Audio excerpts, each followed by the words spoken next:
অনেক রাত হলো রে। তোর কি বাড়ি যেতে মন চাচ্ছে? না রে বল্টু, আরো কিছুক্ষণ থাকা যাক, দেখি কিছু পাই কিনা। পেলে তো কপাল খুলে যাবে বন্ধু আমাদের। নদীর ওই পারে যাওয়া যাক। চলো যাওয়া যাক।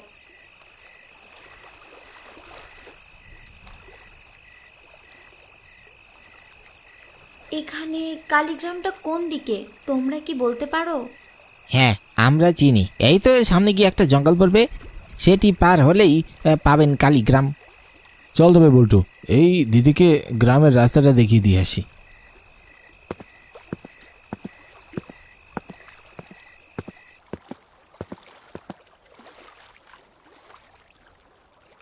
দিদি, তোমাকে তো আমরা আর যেতে দিব না। তোমার গায়ের সব গহনা আমাদের খুলে দাও, না দিলে এইখানেই আমি আর শিবু তোমাকে মিলে মেরে ফেলবো। না না, আমাকে যেতে দাও, আমাকে মেরো না। কি ভেবেছিস তোরা আমি এই কথা বলবো? আমি কে তোরা জানিস? কে তুই? কি করবি? আর হাসছিস কেন এভাবে? আমাদের কম ভাবিস না। আর তোর তো সাহস কম না। এই জঙ্গলে দুইজন ছেলে মিলে তোকে এখানে নিয়ে এসেছি, তুই একা হয়ে আমাদের ভয় দেখাচ্ছিস? কে আমি তোরা দেখতে চাস? তবে দেখ, তোদের মনে আছে 4 দিন আগে সেই ফেলে আসা নদীর পাড়ে আমি পড়েছিলাম? কত করে তোদের দুজনের কাছে পানি চাইলাম বাঁচার জন্য। আমি তোদের কাছে ছটফট করে বললাম, আমাকে বাঁচাও। তোরা বাঁচালি না। আমার হাতের স্বর্ণের আংটিটাও তোরা নিয়ে গেলি, আর আমাকে ফেলে গেলি নদীর পাড়ে। ওরে বাবা রে, এত ভয়ঙ্কর কি দেখতে আমাকে মেরে ফেললো। বল্টু, বাঁচতে চাইলে পালা। আমরা আমাদের ভুল বুঝতে পেরেছি, আর কোনোদিন কারোর সাথে এমন করবো না। আমাদের যেতে দাও। না, তোদের কোনো ক্ষমা নেই। তোরা এখনই আমার হাতে মরবি।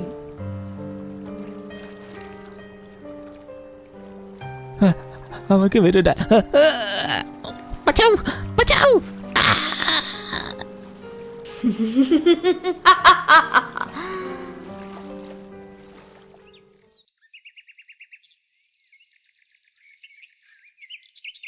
কি যে হলো জামাই বাবাজি আর গীতা মায়ের, এখনো বাড়ি এসে পৌঁছালো না। খুব তো চিন্তা হচ্ছে।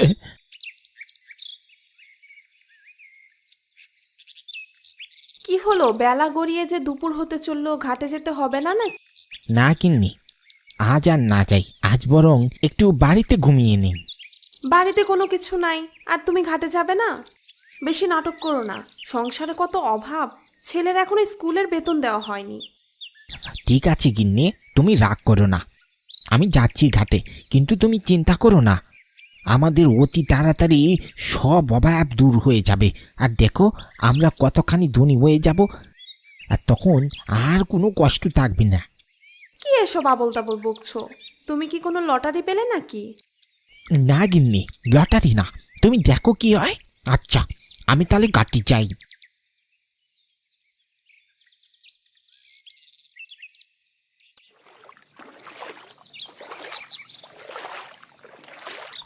হরে, তুই নৌকাতে ঘুমাচ্ছিস? শুনলাম কয়দিন তুই নৌকা নিয়ে পার করছিস না মানুষকে, খালি ঘুমাস। তাও সব বাদ দিয়ে আমাকে ওই পার নিয়ে চল। চল, শহরে যেতে হবে, দরকার আছে। জি মোড়ল মশাই, চলেন আপনাকে রেখে আসি।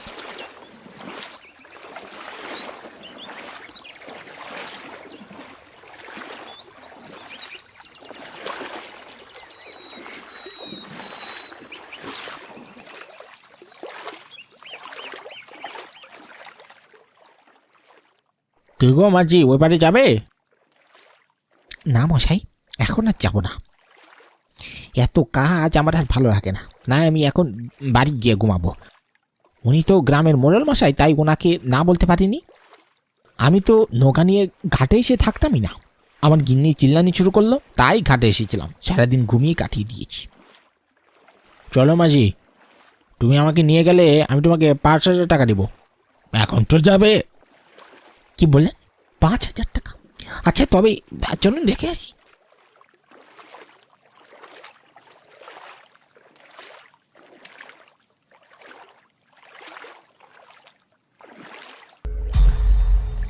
কি গো, কে তোমরা?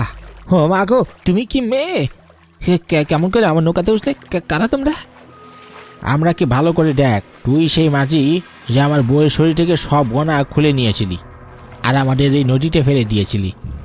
আমরা তোকে বললাম গহনা নে, কিন্তু আমাদের যেতে দে, কিন্তু তুই আমাদের এখানেই মেরে ফেললি। আমরা এই দিনেরই অপেক্ষায় ছিলাম, কবে তোরে পাবো আর মারবো। তুই সে রাতে আমার সব গহনা নিয়ে আমার বরকে শহর নদীতে ফেলে দিলি। আজ তোর পালা চলে এসেছে, এখন আমরা তোকে মেরে ফেলবো। আমাকে তোমরা মেরো না, বাসায় আমার বউ বাচ্চা ছোট ছেলে আছে, আমি মরে গেলে ওদের কি হবে? ওদের সাথে অমন করো না, আমাকে ক্ষমা করে দাও, আমাকে যেতে দাও। না, তোর কোনো ক্ষমা নেই, তোকে মরতেই হবে। সেদিন আমরাও তোর কাছে ঠিক এভাবেই বলেছিলাম, তুই কিন্তু শুনিসনি। আজ তুই মর।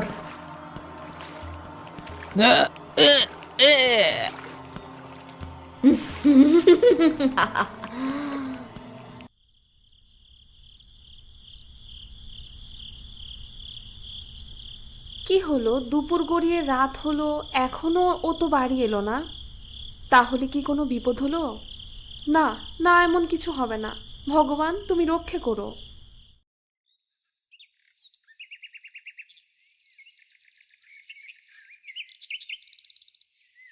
কি মারগতি, আমার কাছে হঠাৎ কিছু বলবে?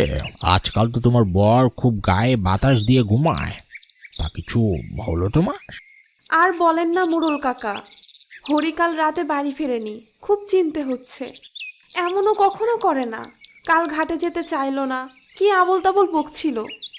সংসারে এত অভাব, এমন রসিকতাও করছিল।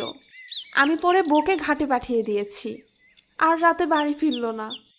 কি বলো? কাল সন্ধ্যায় আমি তো ওর সাথেই ঘাটের পাড়ে গেলাম, আর শহরে কিছু কাজ ছিল, তখন পর্যন্ত হরি তো ঘাটেই ছিল। আমি বললাম রাত অনেক হলো, তুই নৌকা নিয়ে যখন আছিস চল আমাকে নিয়ে চল শহরে। তারপর আমাকে নিয়ে গেল, পরে হরি তো চলে গেল।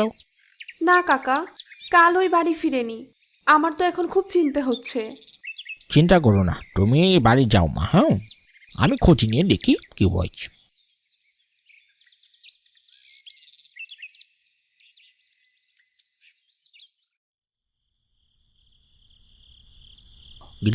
কদিন আগে আমাদের গ্রামের পাশে মনে হচ্ছে একটা জঙ্গলে পল্টু আর শিবুর লাশ পাওয়া গেল, কিন্তু কোনো কিছু তো পাওয়া গেল না, কিভাবে ওরা মারা গেল। হ্যাঁ, তা তো কিছুদিন আগের কথা। তা আজ এই কথা আবার তুলেছ? আবার কিছু হয়েছে নাকি? আর বলো না গিন্নি, আমাদের গ্রামের হরি মাঝি আছে না, তার সাথে কাল সন্ধ্যায় আমি ওই ঘাট পাড়ে গেলাম। ওকে বললাম আমাকে শহরে নিয়ে যেতে, আমাকে একটু তাড়াতাড়ি রেখে আসতে। ওই পাড়ে যেতে বেশ রাত হলো, আমি বললাম তুই তাড়াতাড়ি বাড়ি চলে যা, ভালোই রাত হলো। হরি বললো হ্যাঁ, কিছু বাজার করতে হবে, দেখি পাইলে বাজার থেকে কিছু বাড়ি নিয়ে যাব। হ্যাঁ ঠিক আছে, হরি চলে গেছে তো তুমি এত দুশ্চিন্তা করছো কেন? আরে গিন্নি, সকালে আরতি এসেছিল, সে বলল কাল হরি নাকি বাড়ি ফেরেনি। কি বলো, হরি বাড়ি ফিরেনি? না, এই জন্য একটু চিন্তা করছি, হরি তবে গেল কই। আচ্ছা দেখি কাল সকালে কি হয়। গ্রামে যে কি হলো দাদা, আমার বড় চিন্তা হচ্ছে। বলো তোমার কি হয়েছে, কেন ডেকেছিলে? আর বলিস না, এক সপ্তাহ থেকে জামাই আর গীতার খোঁজ পাওয়া যাচ্ছে না। গত সপ্তাহে তাদের বাড়ি আসার কথা ছিল, কিন্তু এখনো আসার নাম নেই। তোর কাছে যাব, কিন্তু শরীরের অসুস্থতায় যেতে পারিনি। কি বলছো কি দাদা, তাপস আর গীতা নিখোঁজ? তুমি আমাকে আগে জানাওনি কেন? এদিকে কি তোমাকে কি বলবো দাদা, আমাদের গ্রামের দুইটা ছেলে পিন্টু আর শিবু, ওরাও তো নিখোঁজ। গত 3 দিন আগে ওদের জঙ্গলে ওদের লাশ পাওয়া গেছে। আবার আমাদের গ্রামে এক মাঝি আছে নাম হরি, ওর বউ সকালে এসে আমাকে বলছে হরি এখনো বাড়ি ফিরেনি। কি যে হচ্ছে দাদা এই গ্রামে, বুঝতে পারছি না। আবার তোমার এখানে এসে শুনছি গীতা আর তাপস নিখোঁজ। দেখ না, একটু খোঁজ নিয়ে দেখ ওরা কোথায় গেল। না, এসব নিয়ে আর বসে থাকা তো যাবে না। আজই আমাদের গ্রামে ফিরে তাদের খোঁজ করার ব্যবস্থা করতে হবে। না, তুমি টেনশন করো না দাদা, কোনো খোঁজ পেলে তোমাকেই আগে জানাবো। কি হলো, কাল দাদার ওখানে গিয়েছিলে? হরি মাঝির কোনো খোঁজ পেলে? আর বলো না, এখনো মাঝির খোঁজ মেলেনি। এদিকে কাল দাদার কাছে গিয়ে জানতে পারলাম টাবুসার গিটে 1 সপ্তাহ থেকে নিখোঁজ। কি যে হচ্ছে গ্রামে! কি বলো, এত কিছু হয়ে গেল আর কিছুই জানি না আমি? তুমি তাড়াতাড়ি লোক লাগাও, তাদের খুঁজে বের করো। হ্যাঁ গিন্নি, তাই করি।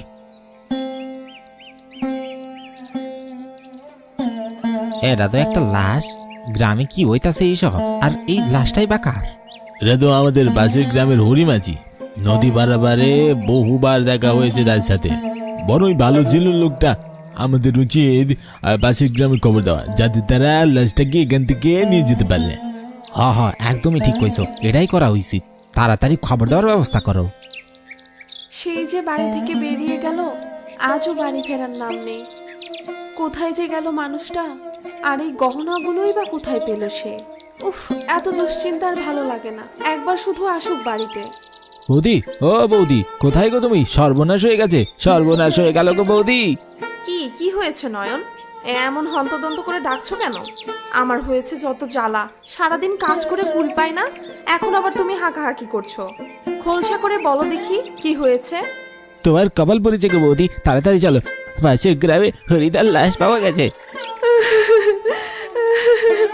হায় হায়, এ কি সর্বনাশ হলো আমার! তুমি এসব কি কইছো নয়ন? কোথায় কোথায় সেই লাশ পাওয়া গেছে? রাস্তার পাশে বটতলায় রাখা আছে। সেখানে গ্রামের মোড়ল সহ আরো অনেকজন আছে। আমাকে তারা পাঠিয়েছে তোমাকে খবরটা দেওয়ার জন্য। তাড়াতাড়ি চলো গো বৌদি।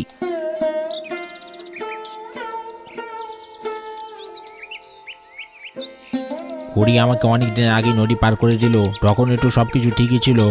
হঠাৎ করে তার সাথে কি যে হলো, আমাকে বলেছিল কিছুদিনের মধ্যেই নাকি ওর ভাগ্য পরিবর্তন হয়ে যাবে।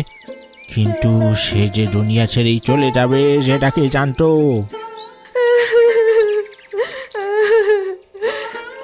আমার কি সর্বনাশ হয়ে গেল! আমার স্বামী ছাড়া এই দুনিয়াতে আমার আর কেউ রইলো না। আমি এখনো বিশ্বাস করতে পারছি না যে তুমি নেই। এই তো সেদিন সন্ধ্যায় চা খেতে খেতে কথা বললে, আজ তুমি নিঃশব্দ। একটিবার আমার সঙ্গে কথা বলো, একবার চোখ তুলে তাকাও আমার দিকে। মাঝি বউ, শান্ত হও, শান্ত হও। আমরা সকলে আছি তোমার পাশে। কিন্তু কোথা থেকে যে কি হয়ে গেল আমরাও বুঝতে পারছি না। এই কয়েকদিনে তুমি কি অস্বাভাবিক কিছু দেখেছো বা শুনেছো? আমাদেরকে বলো। তিনি তো আমায় কিছু বলেননি, শুধু আগের মতো আর নৌকা বইতে চায় না। কিন্তু বললেই বলে যে কয়েকদিনের মধ্যেই আমার ভাগ্য পরিবর্তন হয়ে যাবে। আর আমার বাড়িতে একটা ট্যাঙ্কের মধ্যে অনেকগুলো স্বর্ণের গহনা আমি পেয়েছি। কিন্তু এগুলো কার? তিনি এগুলো কোথায় বা পেয়েছেন? সেটা শোনার আগেই তিনি আমাকে ছেড়ে চিরদিনের মতো চলে গেলেন। সোনার গহনা তোমাদের বাড়ির ট্রাঙ্কে? কিন্তু হরি এগুলো পেয়েছিল কোথায়? অনেক রহস্য আছে, খুঁজে বের করতে হবে। ততদিন ওই গহনাগুলো তোমার কাছেই রাখো, আর তোমরা সবাই হরির শেষ কাজের ব্যবস্থা করো।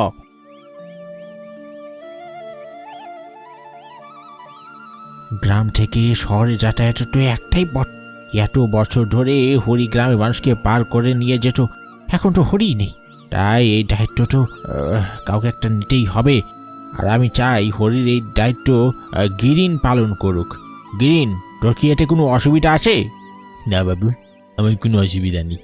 সারাদিন বাসায় থাকি, এই জন্য আব্বু আমারে ওয়ালিশ কইয়া গালি দেয়। এই কাজ পাইলে আমারও অনেক উপকার হয়। আপনি যদি কন তাহলে কাল থেকে গ্রামে লাগা বলি।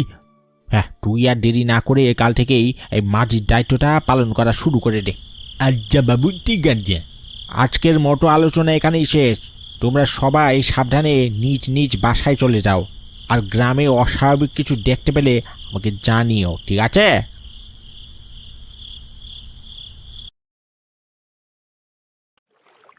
বাবু, এই বর দুপুর বেলা এদিকে কোনো কাজে আইছেন নাকি? আমার তো এখনই শহরে যেতে হবে।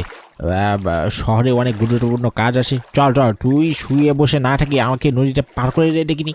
ঠিক আছে বাবু, আসেন, আমি এখনই আপনাদের নিয়ে যেতে দিই। বাবু, হরির গিন্নি যে সোনার গহনের কথা কইল, ওই গহনাকার এই রহস্যের হদিস কি পাইছেন? না রে গিরিন, এ নিয়ে তো আমি নিজেও চিন্তায় আছি। গ্রামে কারো কোনো গহনার হারানোর তো অভিযোগ নেই। তাইলে হরি ওই গয়না কই পাইছিল? এই প্রশ্নের উত্তর এখন সকলেরই অজানা। কে তোমরা? কই থেকে আসছো? আর আমাদের পথ আটকালেই বা কেন? ও বাবু, তো কোন মানুষ নয়, আমি গরিব বাজি, আমি কিছু করি নাই। মা কালী রক্ষা করো, আমরা তো তোমাকে কোনো ক্ষতি করি নাই। আমাকেও সাইডে দাও, প্রাণ ভিক্ষা দাও আমাকেও। মোড়ল মশাই, ভয় পাবেন না, আমি আপনার কোনো ক্ষতি করব না। আমরা এসেছি আপনাকে কিছু কথা বলতে। বলো দেখি কি কথা আছে তোমাদের। কিছুদিন আগে আমাদের বিয়ে হয়েছে, আর আমি আর আমার স্বামী হরিমাঝির নৌকায় করে এই পথ দিয়েই বাবার বাড়ি যাচ্ছিলাম। সন্ধ্যাক্ষণই এলো, এতক্ষণে আমাদের পৌঁছে যাওয়া উচিত ছিল। তোমার বাবা হয়তো আমাদের পথ চেয়ে বসে আছে। বাবা তো অপেক্ষা করবেই, কিন্তু এতে আমাদেরই বা কী দোষ? সব কাজ শেষ করে আস্তে আস্তে দেরি হয়ে গেল। আচ্ছা, তুমি কি সাঁতার পারো? না, পানিতে অনেক ভয়, আমি সাঁতার জানি না। তো তুমি পারো বুঝি? ছোটবেলায় আমার সই জলে ডুবে মারা গিয়েছিল, তাই বাবা আমাকে কখনোই জলের আশেপাশেও যেতে দিত না। আর আমি নিজেও জলে নেমে কখনো সাঁতার শিখিনি। গায়ে কত গয়না পরে আছে বউটা, এত গয়না তো আমি বাপের জন্মে দেখিনি। সারা জীবন নৌ বাইলেও এত গয়না বানাতে পারবো না। আমি বরং নাওটা ডুবিয়ে দেই, এরা তো সাঁতার জানে না, এরপর গয়নাগুলো হাতিয়ে দেব। হরিমাঝি তার নৌকা ডুবিয়ে দেয়, আর আমি আর আমার স্বামী হরিমাঝির সামনে অসহায় হয়ে ডুবে মারা যাই। হরিমাঝি চাইলেই আমাদের বাঁচাতে পারত, কিন্তু তিনি বাঁচায়নি। আমি আর কি তা অসহায়ের মতো পানিতে ডুবে মারা যাই? কতটা স্বপ্ন ছিল, আমাদের সব নষ্ট করে দিল। আর এই হরিবাজি আমার স্ত্রীর কাছ থেকে সব গহনা খুলে নিয়ে যায়, তাই আমরা তাকে তার লোভের শাস্তি হিসাবে মৃত্যু দিয়েছি। হরি তো ভারী অন্যায় করেছে তোমাদের সাথে, লোভে পড়ে পাপ করেছে। কিন্তু তোমরা আমার কাছে কি চাও? আর তোমরা চিন্তা করো না, তোমাদের গয়নাগুলো একদম অক্ষত আছে। হরিমাঝির উপর প্রতিশোধ নেওয়া শেষ, কিন্তু তাও আমাদের আত্মা মুক্তি পায়নি, কারণ আমার বাবা আমাদের জন্য অপেক্ষা করছে। তিনি ভাবছেন তার মেয়ে জামাই তার বাসায় আসবে, আর তাই আমরা চাই আপনি আমাদের গহনা আমার বাবাকে ফেরত দিন। আর আমরা যে মারা গেছি এই খবরটাও আমার বাবাকে জানিয়ে দিন। আমার বাবার নাম মাধব। ঠিক আছে, আমি নিজে গিয়ে তোমার বাবাকে খবর দিয়ে আসবো, আর তোমার গয়নাগুলো ফেরত দিব, ওই কথা দিলাম। তাহলে এবার আমাদের বিদায় দিন মোড়ল মশাই। হ্যাঁ ভগবান, এ কি পরীক্ষা তুমি দিচ্ছ? কদিন হয়ে গেল আর যাওয়ার কোনো খোঁজ নেই। ও বাবা, এটা না জানি কোথায় আছে, কেমন আছে? নমস্কার, আমি পাশের গ্রামের মোড়ল। নমস্কার, কিন্তু আপনি আমার বাড়িতে এত সকালে কি মনে করে? আপনার মেজামে গেটা ও টাপস এক লোভী মাছির কারণে পাঞ্জি ডুবে মারা গেছে কিছুদিন আগে। হাই ঠাকুর, আমার বাবা মেয়েটাকে এভাবে মেরে ফেললো, আমি নিঃস্ব হয়ে গেলাম। এই দুনিয়াতে আর কেউ রইল না, আমি বেঁচে থেকে কি করব? গীতা বাবা, আমি তোকে কখনো দেখতে পাবো না, আর তুই আমাকে বাবা বলে ডাকবি না। হাই ঠাকুরকে কি করলে? এই দিন আপনার মেয়ের গহনা, আপনাকে এগুলো দেওয়ার গুরু দায়িত্ব আমার উপর ছিল। আপনি নিজেকে সামলে ভেঙে পড়বেন না। আজ থেকে আমরা মুক্ত, আমাদের আত্মা এখন শান্তি পাবে।